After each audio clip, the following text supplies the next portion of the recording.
जय श्री राम दोस्तों, वीडियो अच्छी लगे तो चैनल को लाइक और सब्सक्राइब जरूर करें। एक बार की बात है, एक बौद्ध गुरु और उनका एक शिष्य जंगल के रास्ते से कहीं जा रहे थे। तो रास्ते में शाम होने लगी और उनको पानी की प्यास लगी। तो पास में एक गांव आया और जैसे ही वह गांव में पहुंचे तो देखा कि वहां पर एक टूटी हुई झोपड़ी थी। वो झोपड़ी की तरफ गए और उन्होंने आवाज लगाई। तभी एक आदमी और उसकी पत्नी साथ ही साथ में उनके 3 बच्चे झोपड़ी से बाहर आए, जो फटे पुराने कपड़े पहने हुए थे। गुरु ने उनकी झोपड़ी के चारों तरफ नजर घुमाई तो देखा झोपड़ी के कुछ दूर तो खेतों में फसलें लहलहा रही है, पर उनकी झोपड़ी के पास वाले खेत खाली पड़े हैं। तो गुरु ने सबसे पहले तो उनसे पानी के लिए आग्रह किया कि क्या हमें पानी मिल सकता है। तो उन्होंने गुरु और शिष्य को झोपड़ी के आंगन में एक चटाई के ऊपर बिठाया और उनके लिए पानी लेकर आए और पानी पिलाया। गुरु और शिष्य ने पानी पिया। गुरु से रहा नहीं गया तो उन्होंने पूछ लिया, आपकी झोपड़ी के पास वाले खेत किसके हैं? गरीब आदमी बोला, ये सभी खेत हमारे ही है।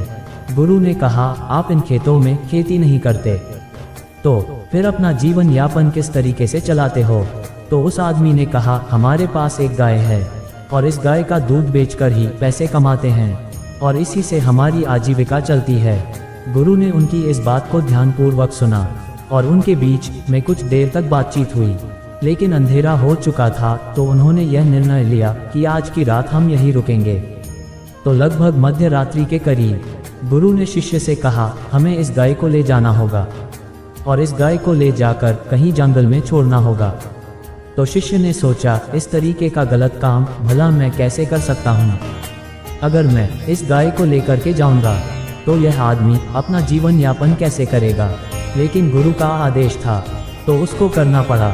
वह अपने गुरु के साथ चला गया और आधी रात को गुरु और शिष्य निकल लिए, लेकिन गाय को भी अपने साथ ले आए और बहुत दूर छोड़ दिया ताकि वहां से गाय वापस अपने गांव में ना आ सके। 12 साल बाद जब वह शिष्य भी गुरु बन चुका था और दीक्षा देने का काम भी करने लग गया था, तो उसने सोचा कि 12 साल पहले मुझसे जो गलती हुई थी, क्यों ना मैं आज उस गलती को सुधार लूं और मुझे उस आदमी के पास जाना चाहिए।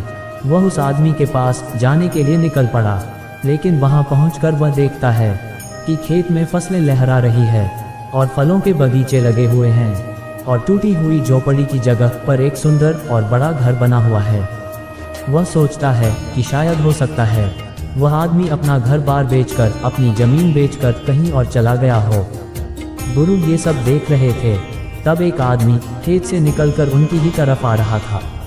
वो आदमी गुरु के पास आया और उस गुरु को नमन करता है कि मैंने आपको पहचान लिया। बरसों पहले आप और आपके गुरु साथ आए थे, लेकिन आप बिना बताए ही सुबह होने से पहले ही यहाँ से क्यों चले गए? हम आपको सुबह न देखकर काफ़ी परेशान हो गए थे। फिर गुरु ने पूछा कि ये खेतों में फसल, फलों के बगीचे और बड़ा घर, ये सब कैसे हुआ?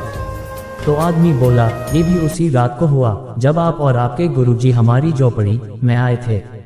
उस रात को अचानक पता नहीं क्या हुआ कि हमारी गाय हमें छोड़कर चली गई और अब हमें कोई दूसरा काम करना था जिससे हमारी आजीविका पुनः सुचारू रूप से चल सके, लेकिन हमारे पास कोई विकल्प नहीं था। तो मैं जंगल से लकड़ियां काट के लाता था, उसी से जीवन यापन करता। मैंने बहुत मेहनत कर बंजर पड़े खेतों में पुनः फसल उगाई, फलों के बगीचे लगाए। धीरे धीरे फलों के बगीचे से लोग फल खरीदने लगे और खेतों में भी अनाज उगने लगा और धीरे धीरे मेरा फलों का बगीचा बड़ा होने लगा और मुझे अच्छे खासे फल और उनसे पैसे मिलने लगे और मेरा कारोबार बढ़ता गया। अंततः यह जो आप देख रहे हैं वह 12 सालों की मेहनत का नतीजा है। दोस्तों, क्या आपके जीवन में भी कोई ऐसी गाय है जिसको आप नहीं छोड़ना चाहते और सिर्फ उसी से आप कमाई करना चाहते हो? जैसे कि उस आदमी को नहीं पता था कि उसके अंदर टैलेंट है, उसके अंदर इतनी क्षमता है, लेकिन गुरु ने उसका भाग्य बदल दिया। हमेशा परिवर्तन तभी होता है जब आपके पास कोई विकल्प नहीं होता है, और जब आपके पास कोई विकल्प नहीं होता है तो सिर्फ आपके पास जो रास्ता होता है आप उसी पर चलते हैं, और जब आप उसी रास्ते पर चलते हैं तो जीवन में आपको सफलता जरूर मिलती है। वीडियो अच्छी लगे तो चैनल को लाइक और सब्सक्राइब जरूर करें।